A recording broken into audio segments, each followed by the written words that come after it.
Tere, me oleme jälle tagasi ja selle ploki ma pühendan sellisele raadiojaamanile nagu Tagatuba FM. Tere Tagatuba FM, kes on meid jaganud ja isegi soovinud, et me teeksime toodangut ka sellisele tavakuulajale, kes pilti ei näe.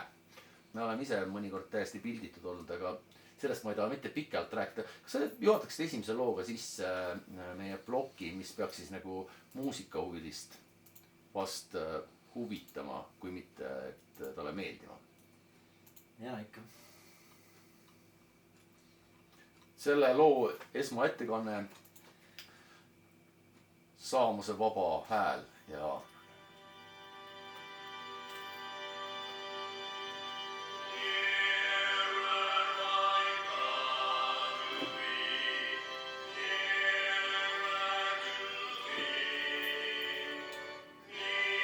siinkohal tervitan Lemmo Latikast, kes selle osa sisse laulis.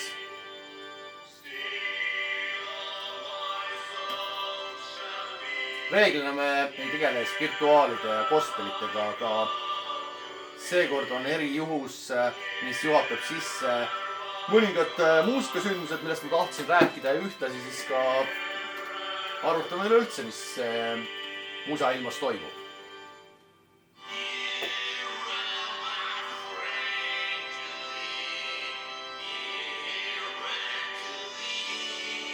Meil on täna külas ka, isegi mitte külas, vaid meil poole kohaga palgal Mr.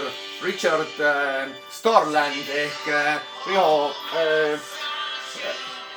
Tähkmaa. Kas sa oskad seda ka järgi mängida? Ei, see oli ainult selline provotseeriv küsimus, mida sa ei pea üldse tegema.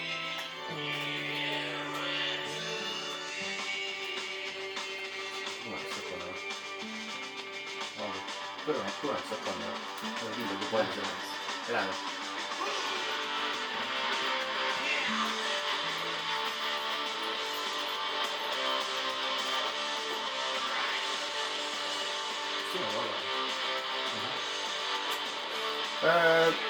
See on minu alias Andy Social, kes laulab seda lugu sisse.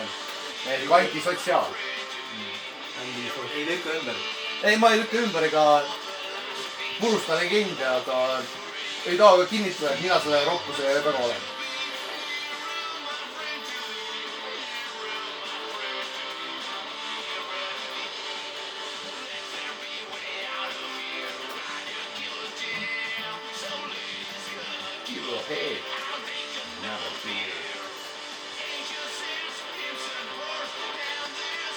Of course!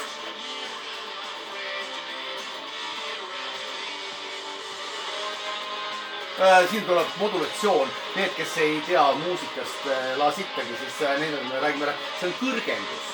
See on kõrgendus. Ta läheb tooni või rohkema võrra ülesse ja tuleb alla tagasi.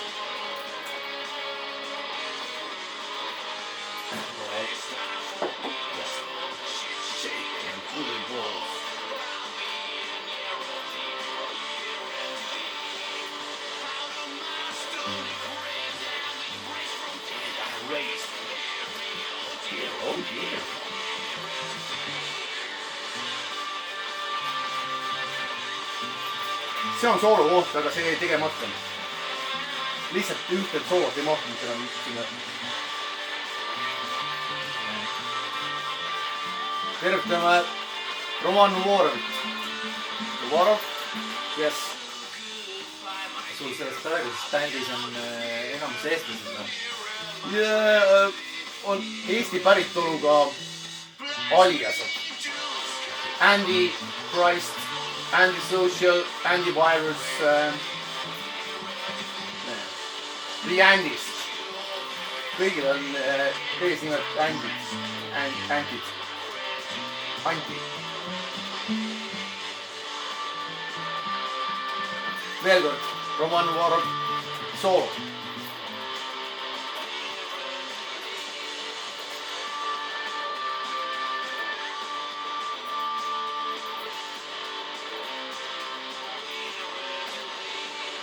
kinni või?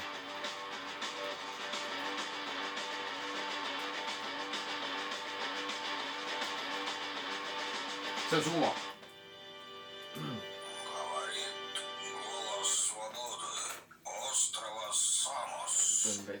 No nii. Selle veidi morbiidse looga ma tahtsingi siis jõuda selleni, et me jõuame järgmisse plokki, mis peaks käsitlema muusikat ja Riho, kas sina tead, mis vahe on WC-potil ja bändi manageril? Või Aldo, äkki sina tead? Sa vist eile rääkisid, aga ma ei mäleta. Ma rääkisin, andsin vihjeks selle küsimuse, aga ma ei ole teile vastust öelnud. Ma loodan, et ei ole guugeldanud. See ei oleks aus. Mis on vahet WC-potil ja bändi manageril? Või bändi manageril ja WC-potil? Äkki... See ei ole see, et WC-potti ei tohi paberit visata ja saamusel vähemalt Kreekas ja manageril justkui tohiks seda kurku toppida. Mis see on siis? Ei mõtle välja, kumbki. Äkki kihtidega midagi, et ühel on 4 kihti, 3 kihti. No mõigukekk ja pista vastu võlgu küll, aga sa oled selles mõttes lähedal, et seal on jah tegemist mitmusega. WC-potil ja bändi manageril. Just. Mingi... Sa võid panna selle järgmise... Mingi vee tõmbamise teema? Ei, mitte nii. Ei, mitte nii. Sa võid panna järgmise loo mängida. Alla taustaks.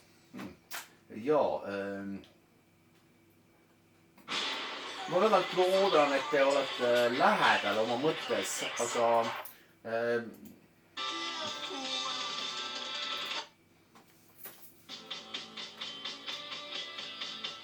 okei, kas te mõtlete välja mõtte? Ega vist.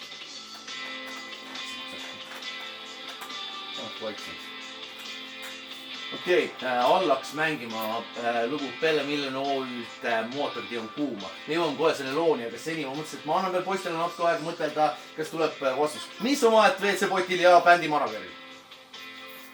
Viimast sekundit. 3... Need on 2 üks ja sama asja. Peaaegu. 2... 1. Okei. Kuna sümptomaatiliselt mängib üks Soome rokilegend, siis see on vähemalt soomlaste arusaam sellest, mis on vahet WC-potil ja bändi manageril. Vaata, pildiku pott peab tegelema korraga ainult 1 sitaauguga. Aga bändi manager tavaliselt peab tegelema vähemalt 3, 4 või isegi 5, 6 sitaauguga. Kõigil on omad nõudmised, kõigil on omad tegemised. Kapriisid. Miks see lugu siin mängib, on see, et vahepeal, ma pean sinust meie 2 saate vahet. Jah, saatete vahel on surnud Ari Taskinen, kes on selle loo autor, klahvimängija selles samas bändis Pelle Millen OÜ. Tükk aega elanud Eestis, isegi salvestanud oma vist plaadi või 2 Eestis ühes Haapsalu lähedases villas eraelamus. Miks see nii oluline? Ega ta ei olegi väga oluline, lihtsalt selle loo, mida tema oli tegelikult Genesis kunagi virutanud, selle loo tunnusmelood ja võttis üle omal ajal ka siis Villu Tamme, kelle sai see lugu nime Perestroika. Aga vähe sellest, et Ari Taskinen, kellega mul oli au kokku saada, on surnud ka üks teine mees alles hiljuti. Eesti rahvas ilmselt teab, kui ma ei tea, vist Smilersi esimesest trummarina. Ma võin eksida praegu, aga jutt käib Jarmo Jami Haabanenist. Soomes aga on selle legendi nagu esmaseks tiitliks ilmselt Melrose'i nimelise Psychobilly bändi trummariks olla, ehk siis Melrose ja laseme see juures siia Rich Little Bitch from Melrose.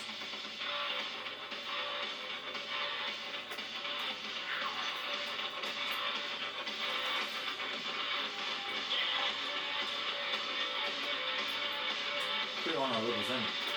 See on 80-ndast. ma ei mäleta täpselt aastat, tegelikult kui sina seda praegu lased, sa võib-olla isegi näed seal all mingit aastaarvu, mina peast ei näe seda. Peast ei kuule ka. siin ei ole, aga no pilt on küll nagu oleks 85. Ma kuulen 85 jah, 84, 85. Melrose oli selline bänd, et kui keegi veel ei tea, siis vähemalt korra olen mina ennast leidnud Melrose'i laivil Eestis lausa. Ja 2006, kui mingisugune Guns N' Roses väga naljakas koosseis jõudis Helsingisse, siis Melrose oli bänd, kes neid soojendas või supportis. Eesti laiviga seoses veel siuke lugu, et bändi laulja Miga Togela tuli mingit teisest laivilt ja tuli helikopteriga. Samal ajal kui Jami elas Eestis ja bassimees tuli lihtsalt lennukiga. Nagu rahulikult, nii et see oli siuke, tegemist oli trioga, ehk siis igaüks leidis oma vahendi, kuidas kohale jõuda, et mõni veel, ma ei tea, jahti või purjekat ei Kasti rattaga. Togela, selle bändi laulja, frontman, ma olen rääkinud kunagi raadios sellise loo, mida ma üritan edastada niimoodi, et see liiga pikaks ei lähe. Ta oli LA-s ehk Los Angeles kunagi lennukist maha ja tal ei olnud raha uue pileti jaoks, siis ta oli ostnud ühe kitarri või mitu, ma täpselt ei mäleta. Jutt oli selles, et samal ajal elas LA-s veel teine Soome legend Andy McCoy ja Toge läks tema juurde, et mis ma nüüd teen. Pole hullu midagi. Helistas kuskil oma tuttava kaudu mingile arstile, kes kirjutas välja tõendi lennufirmale, et Togelal oli tervis nii sitt, mis iganes haigus tal oli, et ta ei oleks tohtinud lennukis istuda ja seetõttu ta ei istunud sinna. Meile tulemus oli see, et Togela sai lennufirma arvelt uue tasuta lennupilet. Sest doktori ütles nii. Doktori eeskirjad, jah. Aga seoses sellega, et me rääkisime siin Jamist, mul oli ka au tunda natukene, siis juhtus üks selline lugu kunagi aastaid tagasi, et Smilesiga seoses nüüd. Martin Jürman, Jürpa oli meil külas Soomes, kui me olime stuudios ja tema oli parasjagu vist Tamperes, mõtlesin, et tuleb üheks meile külla. Mida ta tegi? Tegemist oli ühe väikse linnaga Pieksamägi, kui keegi näeb Perilille. Pieksamäe asem on blues. Näe, just midagi selle taolist ja ma küsingi seal samas asemal ehk raudteejaamas, et mis me teeme, et väike linn, raudteejaama on meie ööpaiga ja stuudio vahele jäävad kõrtsid. Kas me läheme kohe kõrtsu, paneme pakid enne maha ja läheme siis kõrtsu. Jürpa ütleb, et teeme algusest pubituuri ja siis läheme sinna öödma. Mida me tegime, mis iganes tunde ja jooke me seal ka ei teinud, siis mingi hetk oli see, et me jalutasime mööda väikelinna ja otsime, selles mõttes, et mina justkui teadsin, aga ma ei olnud kõik adekvaatsemas seisundis, et kus see maja võib olla. Mingi hetk ütles Jürpa mulle, et kuule, Arvi, et nüüd ei ole enam üldse naljakas, et ausalt, kas sa tead, kuhu me läheme või mitte. Ja ma olin rääkinud, et la, mingid juttu, bla, seal mingi hetk ma mäletan, et tee ääres olid mingid kuused, lumi igal pool rinnuni. Ma mäletan, ma tahtsin korraks just nagu sitale kükitada, siis samal tuli politseiauto kuskil nurgal. See selleks, see ei ole üldse oluline. Sest see on mul peas lihtsalt. Ma kujutan ette ja okei, see oligi väga stseen. Ja mingi hetkes Martin Jürman ütleb, et et kas nüüd on kindel, et me läheme õiges suunas, et me oleme 2 tundi vist hulkunud ja tal oli jube külm reiski, pakane paukus. See oli jaanuarveebruar. Kusjuures mul on ka see silmades, sest ma kujutan ette, et see sinuga täpselt nii ongi. Mis juhtus? No jah, ei midagi. See jääb vesi. Me ise hakanud, baarmen oli valanud mulle uuso klaasi vette. See võib olla tervisele kahjustav. Aga okei, mõte oli selles, et mingi hetk olime 2 tundi jauranud mööda linna. Linn oli enam otsa saanud, see oli minema äärelinn, suburban. Surnuaed. No ja midagi selle taolist. Ja siis juhtus niimoodi, et ma just parasjagu sain nagu selgus hetkel, ma ütlesin, et jaa, näed, siin ongi see maja. Ja näitasingi, et tõepoolest oligi, kõik need ühesugused siuksed ridaelamud tundi minema ja läheme sisse. Martinil ka hea meel, et kui saab lõpuks sooja, et uks lahti teisele korrusele.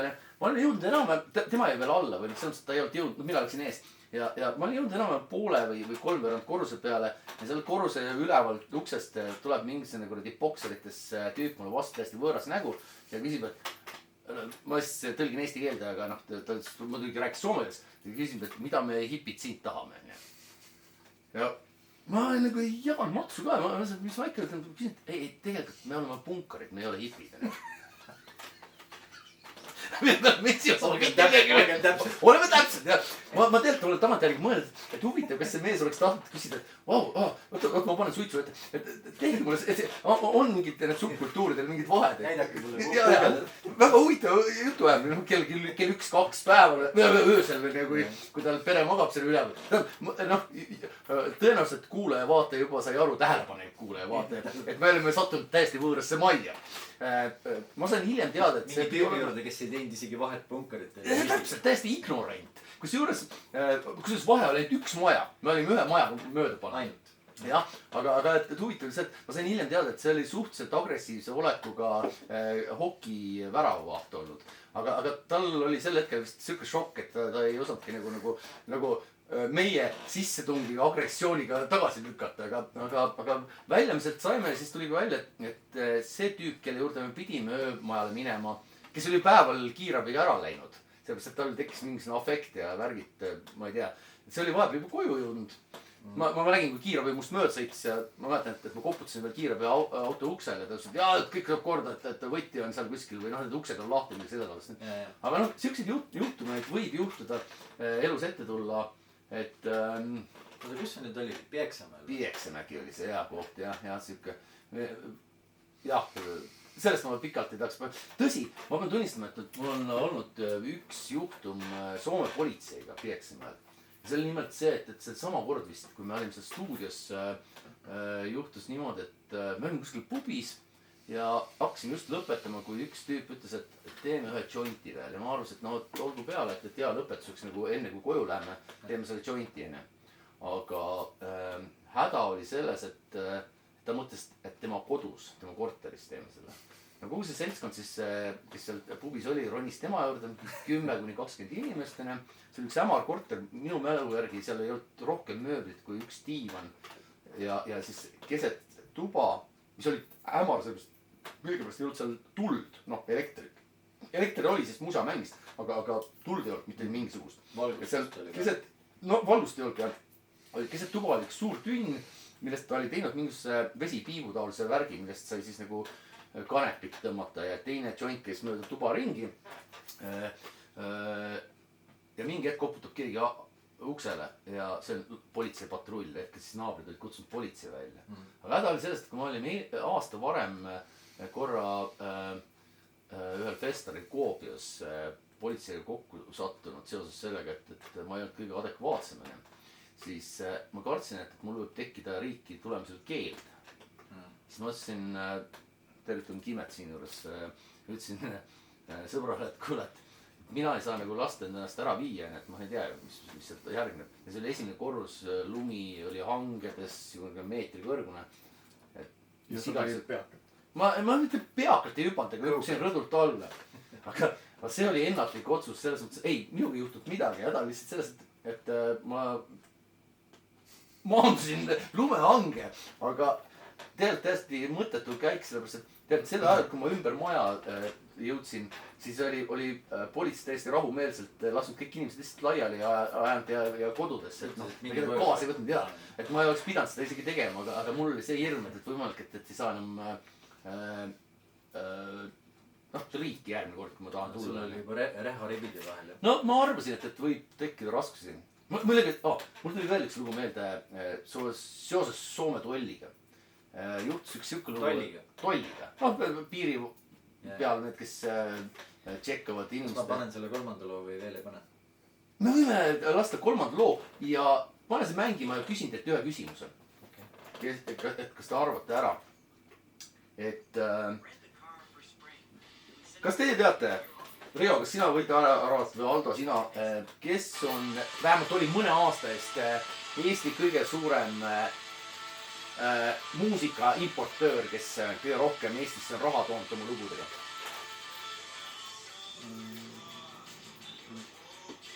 vähemalt mõni aasta tagasi, ma ei usu, et keegi on seda piitinud. nagu tuleks mingi nimi, aga sa mõtled nagu interpreti artistile, autorina, autorina. autorina eelkõige. ma isegi ei tea, kui palju võib-olla interpreedina. noh, seda ma ei oska arvata. ma olen kunagi mingit statistikat näinud, aga see oli mulle ka muidugi üllatav. tegelikult muidugi teil on vihje enam juba silmade või kõrvade vahel, aga siiski. sina arvad. just. Importöörin ja eksportöörin seda saamusele. ma ei tea, Saul-Sallar oleks nagu lihtne vastus. jah, Smilersist me juba nagu mainisin korra. ei ole, kahjuks ei ole. või õnneks ma ei tea. ma isegi ei tea, kuhu poole vaadata, kas Soome või Ameerika või no sealt Ameerika poole pole mõtet vaadata vist. ei, siin ei ole mõtet vaadata.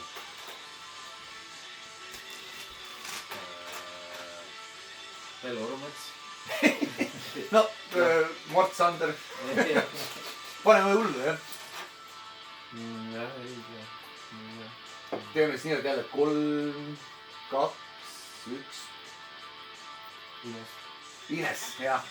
ei, kahjuks tervitame Inest ka muidugi siin, aga tegelikult see on üllatuslikult, tõsi, postuumselt sellesama mängiva bändi Pasoksi frontlaulja Pete Shelley, kes 2018. aastal Tallinnas saba pani, kes elas juba tükemat aega incognito ehk täiesti nagu tagasi tõmbunult eest omast abikaasaga Tallinnas. ja seoses sellega, et Pasoks on siis esimese laine pungi legend brittidel, siis ta kirjutas ka muusika ühtlasi, siis tema lesele loodetavasti siiamaani tiksub raha nende lugudest, mis nad kunagi 70-ndatel tegid ja ka hiljem. ehk et ka seesama Six City Sometimes ilmselt toob Eestisse raha sisse. no see oli nipiga küsimus, jah. see oli nipiga, aga tõepoolest, et postmortemina selgus, et kõige suurem Eesti muusika väljaviija maailmasse on Pasoks. kuigi nende lugude tegemise aegu ta isegi ei elanud Eestis. aga selline on saatus, selline on elu. ja seekordses muusika ala pealkirja, mis oli võib-olla natuke morbiidne, ma rohkem eriti rääkida ei taha. küll võin rääkida selle viimase loo, mis juhtus minu ja Soome Tolliga. nimelt mul oli kunagi... palju meil aega on? jah, 7. 7 minutiga jõuab küll. ei, ma räägin ka ühe loo. jaa, okei. siis lühidalt mõte oli selles, et ainuke kord, kui Soome Toll on mind peatanud, oli see, et Eestisse tagasi tulles Helsingis palus Toll mul kõrval astuda. noh, ilmselt me ei olnud kõige adekvaatsemas seisundis ja mul oli tollal mingid nahkpüksid, millel oli peal neetidega püksirihmi olid veel ketid peal, mis oli üliraske. ja kui ta vedas, siis see politseinik palus mul kõrvale astuda kõrvalruumi ja palus mul natuke lahti riietuda. ta arvas, et ma võtan siis nagu ma võtan mingisse külariided ära ja ma avasin lihtsalt selle püksirihma. ja tulemuseks see, et kuna see nahkpüksid ise olid rasked, aga kogu see komplekt oli lihtsalt raske, et see vajus gravitatsiooni jõul põrandale. mul ei olnud aluspesu. siis mis iganes tolliametnik, ma ei jõudnud aukraadi vaadata, hakkas röökima, et ma paneksin püksid kiiresti ülesse ja seal oli mingi paar naispolitseinikku ka onju. ise ta tahtis ju. ja ise tahtis ja mina ütlesin, et ei, et ega mina midagi, ma võiksin teid kinni panna, kui 48 tunnist ja kerige siit riigist minema ja nii edasi. ja naljakas oli see, et seejuures Smurfi tervitan trummarit Sten Martin Saarestit, kes oli selle juures ja tegelikult üleüldse rääkis mulle seda, et see kõik juhtus, ega ma ise väga ei mäleta. aga tulemus oli see, et kui me Tallinnas maale läksime, siis seal oli üks terminalis üks soomlane südameataki saanud ja keegi sealt pumpas ta südant, rahvas kogunes sinna. ma tulin trepist alla, vaatan, et keegi on pikali maas. mul tekkis mingi see kodanikualgatus, ma ütlesin, hei, kutsuge kiirabi! ja siis see tüüp, kes pumpas, vaatas korraks nüüd üles ja ma tulin trepist alla just praegu, kes Sten rääkis mulle seda, ega ma ise ei mäletanud. Smurf olla terve. ja tuli välja, et see tüüp oligi kiirabist. teda huvitatakse äkki see jobu, kes tahab just veel kiirabiga. aga see väidetavalt see mees ei jäänud elama, et mul on kahju, aga sellised morbiidsed lood seekord muusikarevuliist. kuule, et seda morbiidset, meil on võib-olla paar minutit aega. Äkki on? ütled mulle palju? 5. Viis, siis ma räägiks päris kiiresti. ei, ma lihtsalt mõtlesin, et ainult sina ei räägiks. ja ma olen küll totaalselt alavormis, aga mul tuli sinu nende morbiidsete lugudega meelde. Ma nägin hiljaaegu ühte unenägu. Vaata, mul suri ju paar aastat tagasi isa. aga see on lihtsalt üks trigger, miks ma nägin ühte und ilmselt. ilmselt praegu juba liiga hilja öelda, et tunnen kaasa, aga jah, noh, nii. jah, nende kõigis 3 loo lõpuks onju. et lihtsalt nägin paar nädalat tagasi siukest und, et ma olin Eestis ja pidin uuesti korraldama nagu isa matuseid. Teist korda? Nojah, okei, jah. unes. jah. ja ma olin Eestis üksinda ja võtsin napsu. ja mul ei ole õdesid-vendasid. ma siis pidin üksinda hakkama saama sellega nagu mingis mõttes ka distantsilt, et noh, ta ju suri siis, kui ma olin siin. siis ma sõitsin Eestisse, siis mul oli seal paar päeva aega, et see kõik asi korda ajada. ja siis istun viimasel päeval, matusepäeval kell 12 seal korteris, kus ma elasin, nagu rendikorteris, üürikorteris, laua taga ja ma natuke tervitan seda ju. ja võtsin pitsi Vana Tallinnat ja mõtlesin, et kas nüüd on kõik tehtud, vaata onju, et noh, et kas ma võin rahuliku südamega minna sinna matustele ja peelauda, eks. nii, jah. mõtlesin, et jah, kurat, vist on kõik tehtud onju, kõik on ära tehtud. ja siis järsku tuli meelde, et aga ma ei käinud urni järgi. et see nagu. see jäi tegemata. ahah. see oli unest. ja see oli veel laupäevane päev. okei. nii et ma vaatasin kähku kella, kell oli mingi, see matus pidi algama Kuku klubis kell 2. see vist oligi, tõsi, ma ei jõudnud sinna, sest ma olin vist ära Eestist. ja ma vaatasin kella, kell oli 13:12 umbes, noh, ma olin just valmis. kolmveerand tundi on aega. nii. ja siis ma helistasin, siis ma võtsin takso unes ja sõitsin sinna kohale. kujutage ette, kui raske võib olla tellida selle, mis ta on see Boltilt taksot unes. sa ei saa ühendust ja siis on mingid liinid kinni. no okei, ma tellisin tavaliselt takso. okei, jah. ma jõudsin mingi 13:40 sinna. seal ukse peal oli silt, et koroona tõttu oleme suletud onju. see oli koroona aeg. kaugtööl. kaugmatus. ja siis ma unes helistasin sinna numbrile, mis seal oli pandud, siis mingi 60. kutsumise peale võttis üks naisterahvas siiski toru. 60. ja tõenäoliselt ma helistasin mitu korda vist. ma arvan, et see oli Virve, kes kukkus toru. ma lihtsalt mõtlesin, et ma esitan teile mõlemale võib-olla küsimuse. kui külalised tulevad kell 2 sinna matusele, see on välja kuulutatud urnimatus, mis siis, et unenägu on. uksed kell 2. esimene bänd läheb peale kell 3. ütleme nii, et kui ma ei oleks seda urni sealt kätte saanud, mis te siis oleksite teinud? noh, mis lahendus, noh, kreatiivne lahendus? no tõenäoliselt ma oleks läinud ja ütlen, et armas rahvas, kes te kõik olete siia tulnud mälestama. juhtus nii, et me jõudsime juba matused ära korraldada, aga võtke viina. või midagi selle taolist. ei, ma ei tea, ma ei oska öelda. no minu ei, ma oleks pannud mingi teise urni sinna asemele. no vaat, juba õiges suunas. ja mul oli ka nii, et kui ma seal taksos istusin unes, siis ma mõtlesin, et varuvariant, plaan B. ma lähen läbi, vaata Müürivahe tänaval, see Loitsu keller ja see mingi sealt ikka seal mingi kuradi India just, jah. sarnase. ja teavad kõigile, et su isa oli tegelikult sale hinduist, eks ole. sealt sa saad midagi sarnast. ja midagi sarnast, just. aga no mis sa hädaga teed? no loomulikult sa ei saa ju mul jõudis peast juba kõik see läbi käia. sa ei saa võtta ju kaussi, eks ole, panna siin suvalist tuhka, et näe, siin ta on. vaadake veel viimast. aga telefon kutsus 60 korda või? no vaevalt. kas sa mäletad? ei, ma helistasin 2 korda vähemalt. ta luges kordi. 1, 2, 3. lõpuks võttis, seal oli vist 2 numbrit, üks oli laua ja üks oli see mobiil onju. mõtled sellega seoses, et ta on lauaviin, aga ei ole mingi mobiiliviin. minut. jah. aga viimased 19 sekundit. meil see viimane klipp või see viimane plokk oli selles mõttes päris hea, et me rääkisime ühe jälle samal teemal enam. enam-vähem surmadest. surmadest ainult. puhtalt. aga meie vanuses juba hakkavadki need lood tulema. ja nüüd me peame vist lõpetama ära 1, 4. aitäh, Riho. jah, aitäh vaatamast, kuulamast.